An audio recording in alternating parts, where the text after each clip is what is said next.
On les appelle, ces gens-là, ils sont passés, si je puis dire, dans la mémoire, sous le nom de les 14 de Bordeaux. Les 14 de Bordeaux.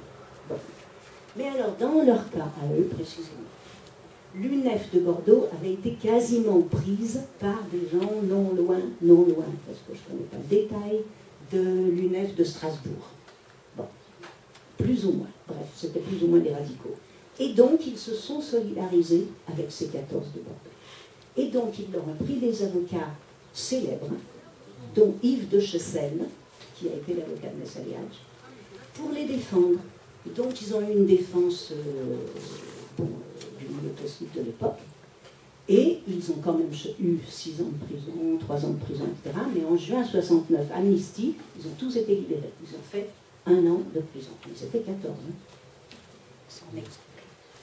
Je voudrais juste préciser quand même que face à cette avalanche de répression, c'était pas l'ambiance n'était pas à la fin de la Commune, ni à la répression de la guerre d'Espagne. On s'en foutait pas, mais ça changeait rien au fait que tout le monde était joyeux. Il n'y avait pas une ambiance sur laquelle la répression nous pèse sur le dos, même quand maintenant, c'est terrible la répression. Ça faisait partie des choses qui étaient vécues. Ça n'empêchait pas qu'on était content et joyeux. Ouais. Je voulais dire parce qu'il y a des ambiances mortifères aussi qui nuisent autant que la répression.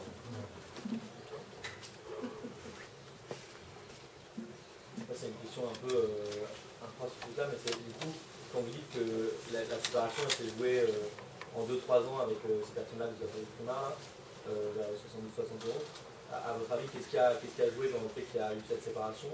Est-ce qu'il y a eu un manque d'espace, de lieu, de lutte qui aurait fait que ces gens-là auraient pu continuer à se répandre? Ou est-ce que c'est un truc d'affinité qui n'est pas passé, etc. Qu'est-ce qui explique qu'en 2 ans, vous ayez complètement perdu le contact avec les climats? Non, moi, encore une fois, je parle de Lyon, donc ça serait bien d'avoir, il faut avoir évidemment d'autres expériences, de points d'observation, etc. Hein, bon, pour nous, bon, ça s'est essoufflé, notre souffle s'est essoufflé, notre vie collective s'est essoufflée. Nous avions une vie collective totalement informelle. Par exemple, il y avait un restaurant universitaire dans plein centre de Lyon. Et là, on allait bouffer tous les jours, on se retrouvait à 300. Inutile de dire, toute tendance, mélange confondu. Bon. Et donc, personne n'avait de téléphone chez soi, mais on était au courant de tout, on pouvait tout de suite se mobiliser. Voilà, il y avait quelque chose d'une vie collective.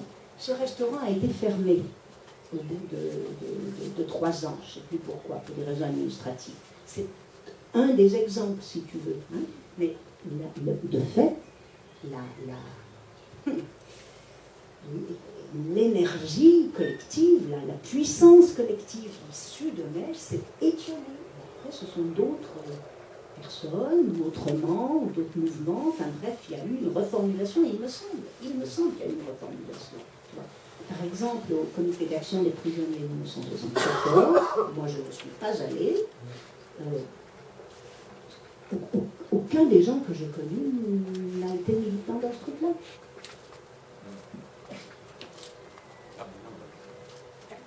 Ça m'emmerde. Enfin, l'anti-répression m'emmerde. Il faut comprendre que l'anti-répression, tu le fais parce que tu es contraint. C'est pas... Et puis les prisonniers se démerdaient très bien dans les révoltes des prisonniers de 74. À mon avis, mieux que s'il y avait eu beaucoup de... Enfin, du soutien, oui, mais bon, c'était quand même quelque chose. Hein?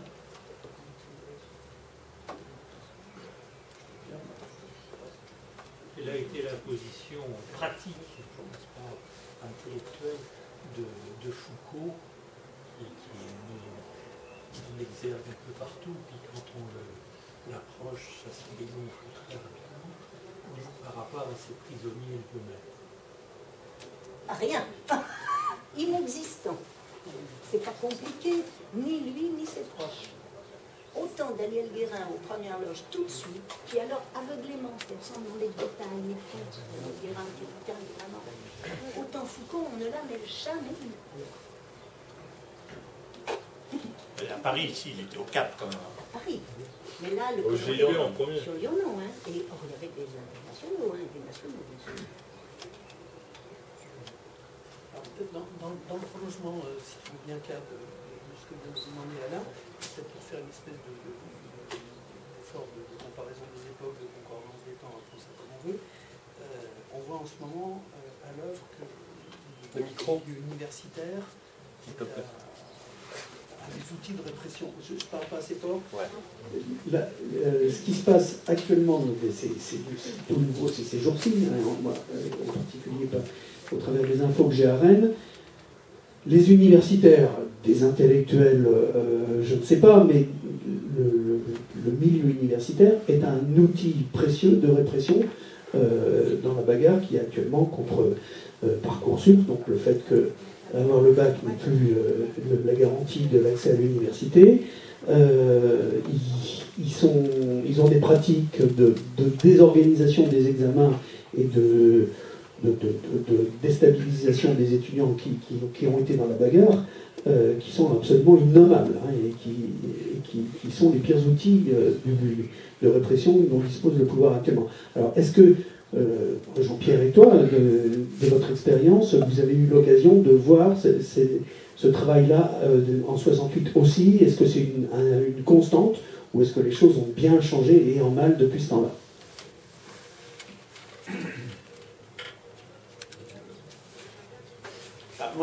Moi c'est toujours pareil, il y a deux périodes. Il y a l'avant-mai, mai-juin, et ce qui s'est passé après.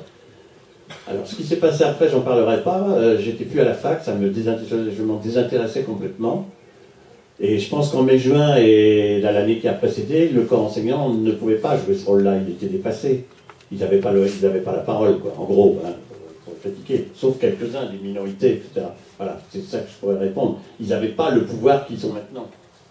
Le pouvoir, on l'avait nous. Certains d'entre nous. Même avant.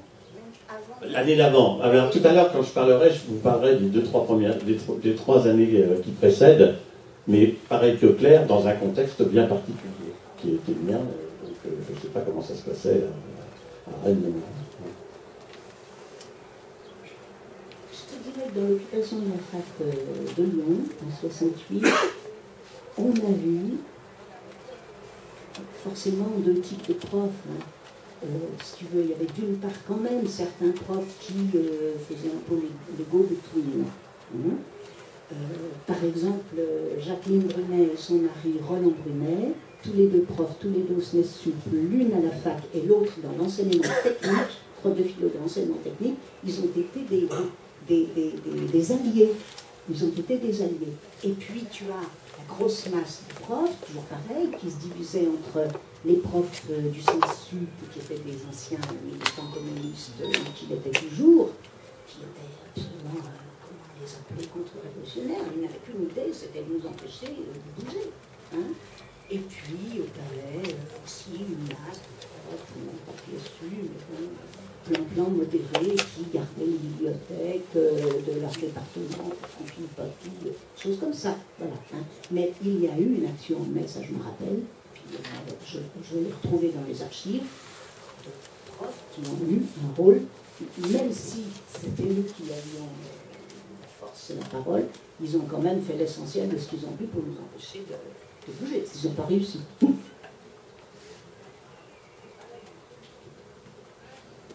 D'accord. Bon, écoutez, tout doucement, avec une collaboration des interactions entre la salle et la tribune, on pourrait s'acheminer vers le moment de la deuxième prise de parole. On en avait 3 de prévus. Je ne vois pas dans la salle notre 3e intervenant. Mais ça, c'est aussi un des aspects de l'anarchisme, hein, c'est-à-dire l'adaptabilité, et on sera capable de rebondir, on vous donnera davantage la parole, vous avez intérêt à la prendre davantage, c'est mon petit côté directif, mais en tout cas, si vous en êtes d'accord, sur cette modalité d'échange, là, effectivement, il y a moyen de se dire des choses qui font le pont entre aujourd'hui et ce qui s'est passé il y a 50 ans, et puis essayer d'en tirer des enseignements qui pourrait nous être fort utile dans les semaines, les mois à venir, parce qu'on n'arrive à pas se laisser faire comme on est en train de se laisser faire actuellement. Mais ça, on en reparlera. Jean-Pierre, je te donne la parole.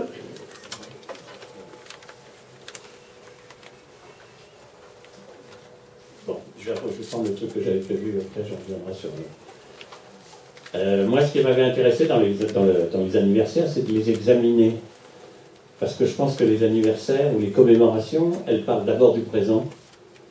On s'aperçoit que le 20e, le 30e, et le 40e et le 50e anniversaire, ce sont des discours très différents qui ont émergé comme discours dominants sur les 68, et que ça correspond très très précisément aux choses qui se passent au moment où on les commémore, à ce qui se passe dans la société. En gros, le rapport de force entre les classes sociales.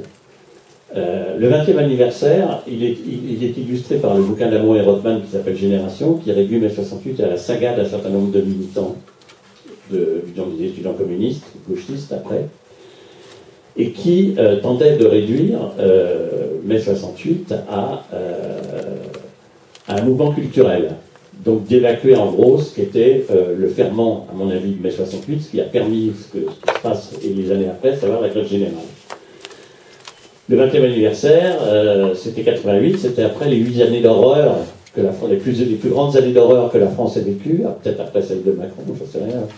C'est-à-dire celle de Mitterrand, c'est-à-dire un moment où le pouvoir a été confié aux socialistes parce que d'une part ils étaient plus suffisamment dangereux pour que la bourgeoisie ait peur, mais encore suffisamment efficaces pour empêcher toute résurgence de mouvements sociaux. En gros, c'était si vous faites quelque chose, si vous faites un mouvement social, vous faites le jeu de la droite. Donc il y a eu une asepsie, ça a été complètement aseptisé pendant 8 ans, ça a abouti sur une célébration de mai 68 dans lequel on louait éventuellement ce qui s'est passé après, c'est-à-dire les ouvertures culturelles qu'il y a eu sur la société, mais dont on essayait de nier les causes, qu'est-ce qui avait permis cette ouverture. Cette ouverture, je les résume, c'est tous les mouvements dont on a abondamment parlé, qui se sont développés après, et qui étaient des points particulièrement oubliés dans l'histoire du mouvement ouvrier traditionnel, du mouvement révolutionnaire. En gros, c'est l'écologie, c'est les mouvements de femmes, c'est l'émergence des mouvements homosexuels, c'est la résurgence des mouvements d'identité régionale, c'est la critique de l'école, j'en passe, il y a toute une série de choses qui ont explosé après 68, mais qui n'auraient pu, à mon avis, qui n'auraient pas explosé s'il n'y avait pas eu 1 mois et demi de grève générale qui ont permis que le ferment s'exprime. Bon. Et donc ça, pour la bourgeoisie, garder les mouvements culturels, c'est fondamental, ils s'en accommodent. Par contre, essayer de gommer les causes de cette explosion, ça c'est un boulot dans lequel ils s'emploient. Et après, tout le monde s'y est employé. On se rappelle que en 2007, aussi bien Sarkozy que Ségolène Royal n'avaient à la bouche que comme programme qui était d'éradiquer la pensée de 68. 30e anniversaire, le travail est achevé. Il y a un bouquin d'un sociologue qui s'appelle Le Goff, qui s'appelait L'héritage impossible, et il dit dans son introduction, je ne vous parlerai pas ni des syndicats, ni des ouvriers, ni de la province. Et il en fait 600 pages. Bon. Ça, c'est très emblématique de la réduction. On voit très bien, c'est pas la peine d'insister, on voit très bien ce qu'il veut gommer. Bon. Et puis, par contre, en 2008, et alors peut-être un peu maintenant, j'en sais rien, rejaillissent des bouquins comme le bouquin de Christine Ross, comme le bouquin de Xavier Vignat, rejaillit un peu la classe ouvrière. Et c'est évidemment pas un hasard, parce que c'est à partir de 95 et 2000 que réapparaissent des mouvements ouvriers, réapparaissent des formes d'organisation des luttes qui étaient les coordinations, enseignantes, infirmières, cheminotes. Il y a une relative remontée des luttes ouvrières qui donne une tonalité différente à ce qui est célébré, à ce qui est mis en évidence sur 68. L'enjeu maintenant, c'est effectivement, j'ai l'impression un petit peu qu'émerge un petit peu plus de questions et d'informations sur la grève générale. Et surtout sur ce qui s'est passé dans les 3 années avant. Parce que ça me paraît très important par rapport à cette idée qu'il ne se passait rien en France, que 68 était une divine surprise, c'était arrivé comme ça, alors que dans les 3 années qui précédaient, on a vu énormément de mouvements très nouveaux, très parfois violents, parfois souvent échappant aux syndicats, des mouvements ouvriers, avec, on cite toujours, on s'est cité, on va pas revenir, les émeutes à Caen, à Fougères, les mouvements paysans, Saint-Nazaire, la Rodiaceta, évidemment, la Rodiaceta et le maire en temps pendant 2-3 ans à la Rodiaceta, à Lyon-Vèze, etc. Donc des mouvements qui mettent en jeu, en mouvement plutôt, sur la scène, un nouveau type de jeunes ouvriers. Des jeunes ouvriers qui, en général, quittent la campagne, qui se désertifient, pardon, et donc les fermes disparaissent, et on trouve du boulot dans les grandes villes, dans l'automobile et dans la sidérurgie, avec une nouvelle forme d'ouvriers, que sont les ouvriers spécialisés. Le patronat et les grandes usines ont besoin d'ouvriers spécialisés, et ces ouvriers spécialisés ne sont absolument pas spécialistes de quoi que ce soit, justement, ils n'ont pas de spécialité, ils travaillent à la chaîne. Hein. C'est la mise en place des grandes chaînes dans les usines automobiles, et ces jeunes qui viennent de la campagne, ils se trouvent trouver des conditions de travail. Alors ils étaient contents d'avoir du travail et d'arriver en ville parce qu'ils se faisaient chier vraisemblablement à la campagne désertifiée, mais très vite ils sont déçus, ils sont déjà déçus par les conditions de travail parce que c'est les 3-8 ou les 4-8, donc des conditions extrêmement pénibles. Hein? Pardon? Ah non. Et les salaires qui sont extrêmement bas. Et donc, en plus, comme ils n'ont pas de tradition syndicale, ils arrivent dans les villes et dans l'usine, et ils ne sont pas encadrés encore comme l'étaient traditionnellement les anciens syndicalistes. C'est-à-dire, ils sont directement en prise avec des réactions tripales et parfois émeutières. Hein, voilà. Et donc ça, c'est quelque chose de nouveau qui s'est passé dans toutes ces années, qui ont préfiguré d'une certaine manière la grève générale. Alors, la grève générale, elle est fondamentale parce qu'évidemment, quand ça se passe pendant pratiquement 2 mois, tout s'arrête. On peut imaginer ce que ça veut dire. Tout s'arrête pendant 2 jours, 3 jours, il ne se passe pas grand-chose. Pendant 1 mois, plein de choses se libèrent, bien évidemment, et dont les espaces par rapport à l'expression de toute une série d'autres oppressions, etc. Donc, c'est très important tout ce qui s'est passé avant. Je voudrais signaler aussi que ces occupations pendant mai 68, elles revêtent un caractère un petit peu différent, elles traduisent un petit peu un changement de rapport et de la classe ouvrière et du rapport au travail. On se rappelle qu'en 1936, on s'en rappelle, enfin, ceux qui veulent bien s'en rappeler, que on a en tête les images où on voit les têtes des ouvriers au-dessus des murs des usines, en train d'occuper avec des drapeaux, etc. C'est-à-dire qu'en 1936, les ouvriers, je dis bien les ouvriers, quand je dis ouvriers, ça ne veut pas dire les ouvrières, je ne pratique pas le langage, je dis les ouvriers, étaient scotchés dans l'usine. Ils étaient scotchés dans l'usine, ils occupaient l'usine, ils allaient très peu dans la rue, il y a eu très peu de manifestations finalement en 1936, alors qu'en 1968, les ouvriers et les ouvrières n'avaient qu'une envie, c'est de quitter l'usine. Les syndicalistes, les leaders syndicaux avaient énormément de mal à maintenir, à faire que l'occupation soit réelle. Ben, il fallait bien qu'il y ait des gens qui restent dans l'usine pour l'occuper, pour la faire tourner, Mais sitôt que c'était possible, tous ces gens-là préféraient aller dans la rue parce que non seulement les manifestations se succédaient tous les jours, mais en plus il y avait des débats, il y avait des discussions, et il y a une envie très forte de quitter l'usine. Et donc, en gros, on peut dire qu'il n'y avait guère que les Mao pour demander aux gens d'aller rentrer dans l'usine, parce que grande partie des travailleurs, ils n'étaient pas mécontents de la quitter, l'usine, quand ça pouvait se produire. Donc ça, c'était un truc qu'il faudrait creuser un petit peu. Alors là, je vais changer complètement, on reviendra après, parce que je ne sais pas, je ne suis pas débordé encore. Je vais reparler un petit peu, alors là, pour faire la liaison avec ce qui a été dit sur le mouvement du 22 mars, peut-être à Paris. La différence avec Lyon, c'est que le mouvement du 22 mars, c'est le mouvement politique le plus court de l'histoire de France, 4 mois, mais en même temps, il est beaucoup plus long que celui de Lyon, parce qu'il commence 2 mois avant.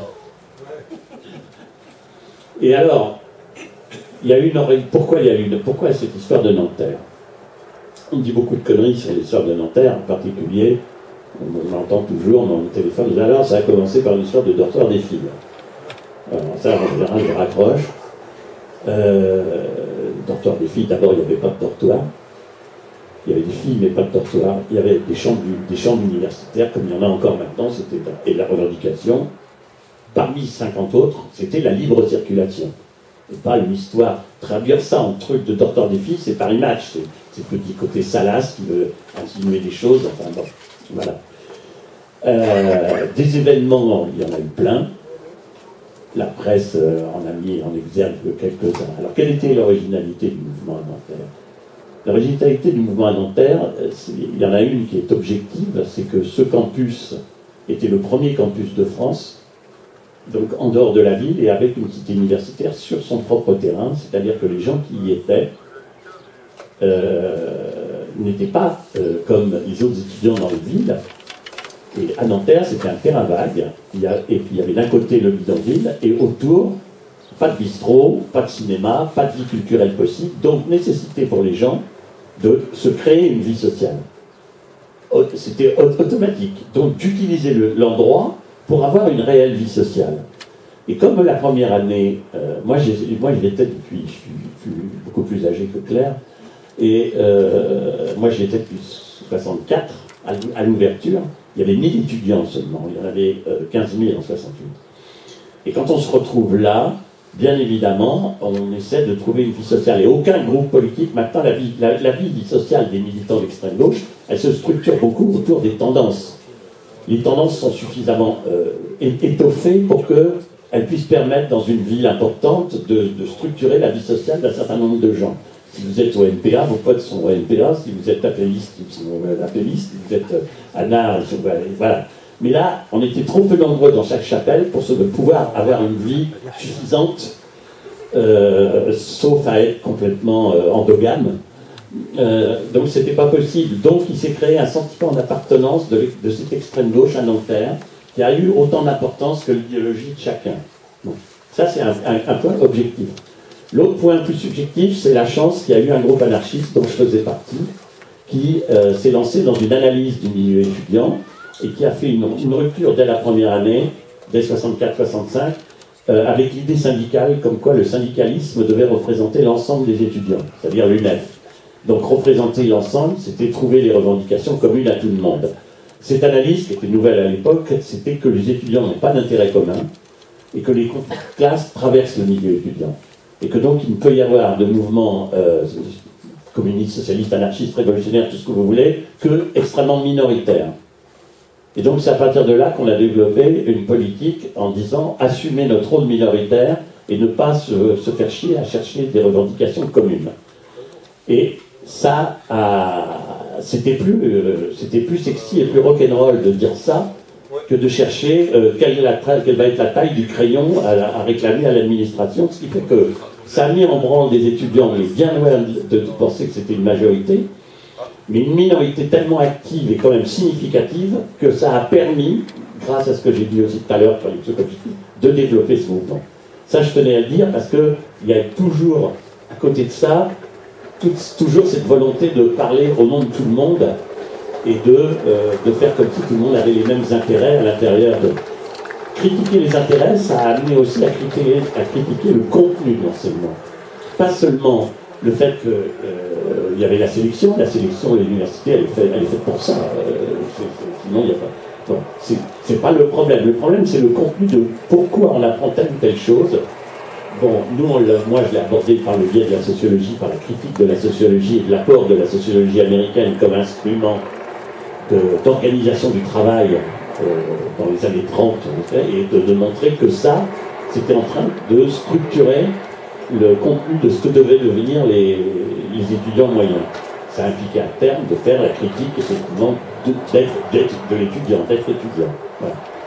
Je sais plus où j'en suis. Oui, alors donc on a fait ce texte, pourquoi des sociologues, voilà. Bon. Minoritaire, critique du rôle de l'université, assumer des actions qui dévoilent le pouvoir, c'est un petit peu ça, là-dessus que ça s'est structuré. Et comme c'est minoritaire, c'est tout ça pour dire que c'est une erreur de penser que mai 68, ça a été un mouvement étudiant, vous l'avez compris, parce que je pense que ce qui est important, c'est la grève générale. Mais même au plus fort, ce n'était pas un mouvement étudiant. Dans les manifestations à Paris, les premières, donc qui étaient essentiellement étudiantes, il y avait 20 000, 25 000 personnes. Il y avait quand même 500 000 étudiants à Paris. Donc même quand c'était un mouvement large et spécifiquement étudiant, c'était minoritaire encore en milieu étudiant. Hein? Et ça s'est élargi considérablement quand d'autres catégories sociales sont entrées en mouvement sur d'autres types de problèmes. Qu'est-ce qu'on peut dire encore? Le mouvement du 22 mars, à partir du moment où le mouvement s'est transporté à Paris, à partir du 3 mai, lui, il a cessé d'être... Effectivement, il était composé essentiellement d'étudiants quand il était à Nanterre. Après, d'autres gens sont rentrés dans le mouvement du 22 mars. Pas massivement, c'est pas devenu un mouvement ouvrier, c'est pas devenu un mouvement de salariés, mais plein d'autres gens sont rentrés dans le mouvement du 22 mars, ce qui fait que ça regroupait en gros, on peut dire qu'il y avait entre 500 et 1000 personnes qui tournaient dans les assemblées générales du mouvement du 22 mars. Voilà. Au plus fort, le mouvement du 22 mars, il y a eu 1000 personnes dans les assemblées générales à Nanterre, alors qu'il y avait quand même 15 000 étudiants.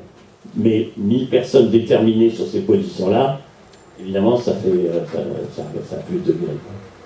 Bon,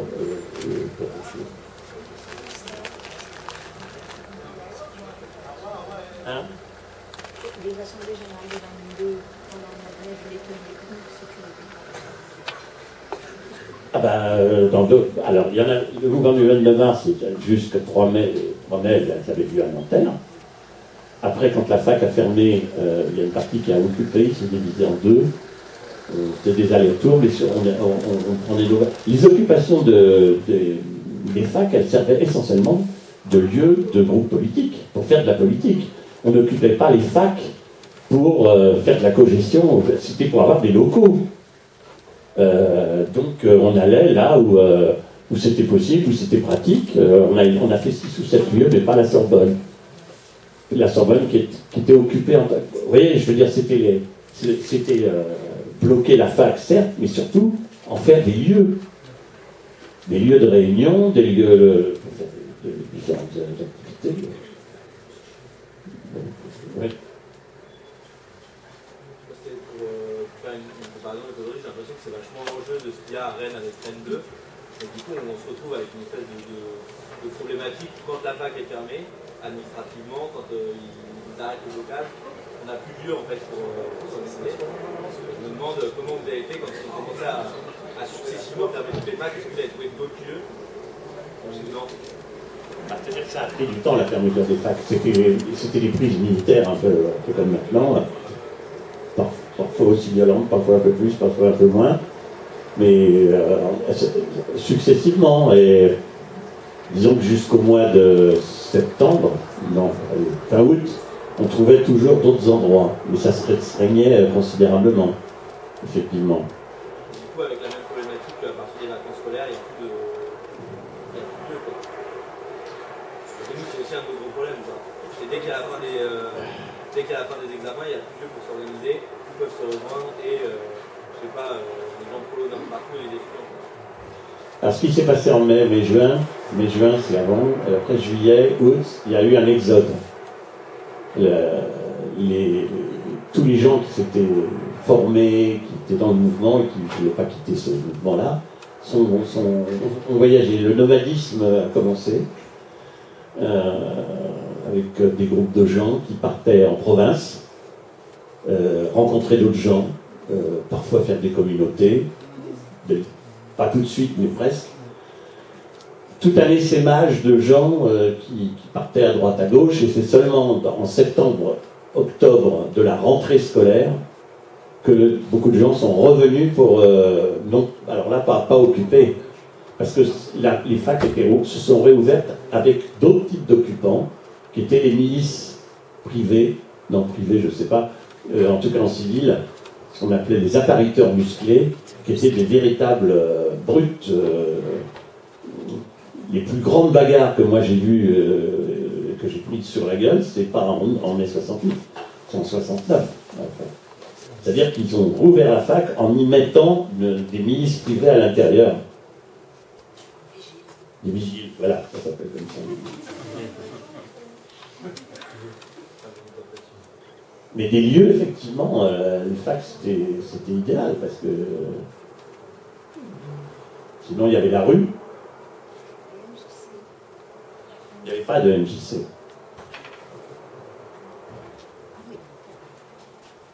Non, mais les MJC, c'était une création très très récente. Il y en avait peu. C'est Malraux qui a créé les... Oui, il y en avait quelques-unes, mais enfin, c'était pas répandu. Puis à Paris, il y en a pratiquement pas. Enfin, bon, bref. Il faut quand même savoir que Cohn-Bendit, il a passé son été en partie à Carrare. Et Carrare, c'était cette année-là la réunion pas des fédérations anarchistes, mais des organisations anarchistes internationales. Et tout son boulot à Carrare, ça a été de casser tout ce que les anarchistes faisaient avant, de manière peut-être, lui, à faire parce que Cohn-Bendit était anarchiste, pour moi, c'est assez nouveau, ça, tu vois. De toute façon, il existe une publication qui est relativement récente du colloque de Carrare, où il se comporte de manière complètement lamentable en accusant les copains d'être payés par la CIA. C'est écrit ça noir sur blanc à la suite de cassettes orales. Donc Cohn-Bendit, c'est du macroniste maintenant, mais après le 22 mars, on ne sait pas trop ce qu'il a été. Il avait été bien logé. Bon, je crois qu'on va éviter ça parce que moi je faisais partie des gens qui refusaient aussi. Oui, j'étais à Carrare, évidemment. Je ne sais pas si ça vaut le coup de revenir sur cette polémique parce que la polémique elle portait sur Cuba et les anarchistes cubains. Oui. C'est-à-dire qu'on a accusé les Cubains qui étaient anarchistes et qui étaient partis à Miami, qui n'étaient pas tous c'était pas des réactionnaires, ceux qui sont partis, forcément. Et d'être la CIA a payé des Cubains à Miami pour aller faire la baie des cochons avant l'armée américaine. Oui. Quoi.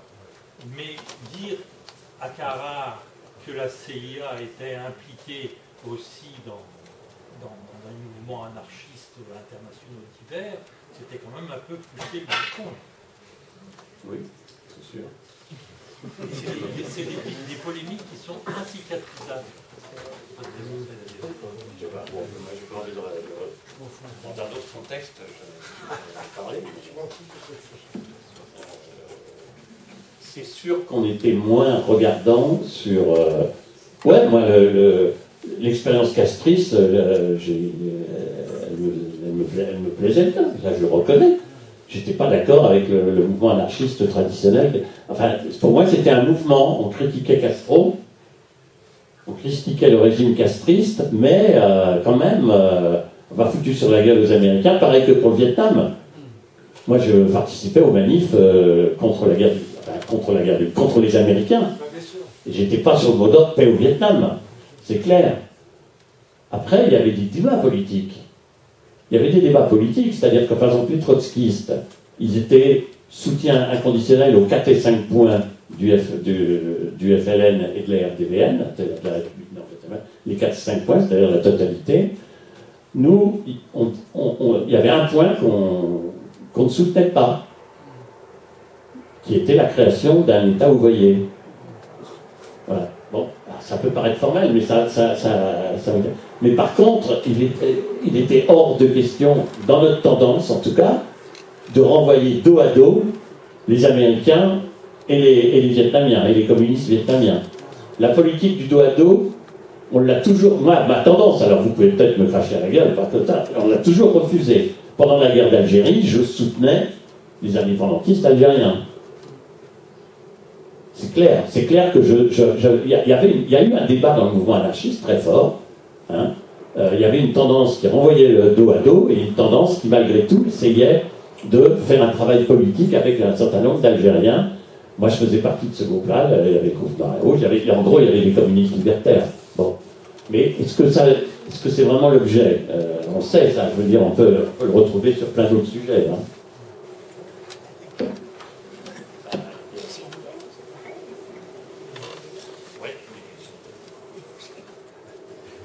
J'avais une question sur, du coup, comment est-ce que vous avez essayé de faire pour justement, quand il y a eu la répression un peu administrative dans les facs, comment vous êtes organisé pour essayer de manipuler les appareilleurs et tout là? Est-ce que vous avez essayé ou est-ce que vous avez de lâcher le coche, les gens partent à l'université. Alors là, c'est là peut-être qu'on revenir de ce qu'il a dit sur les enseignants, parce que parallèlement, il y avait la répression pour occuper, mais en même temps, toute cette année-là, et l'année fois, on avait tous nos examens gratos. C'est-à-dire que le corps enseignant, d'autant plus qu'il était contre la présence, en général, la présence des apparaîteurs musclés, laissait passer allègrement les examens à la majorité des étudiants, quoi. Donc il n'y avait pas de problème administratif direct par rapport à ça.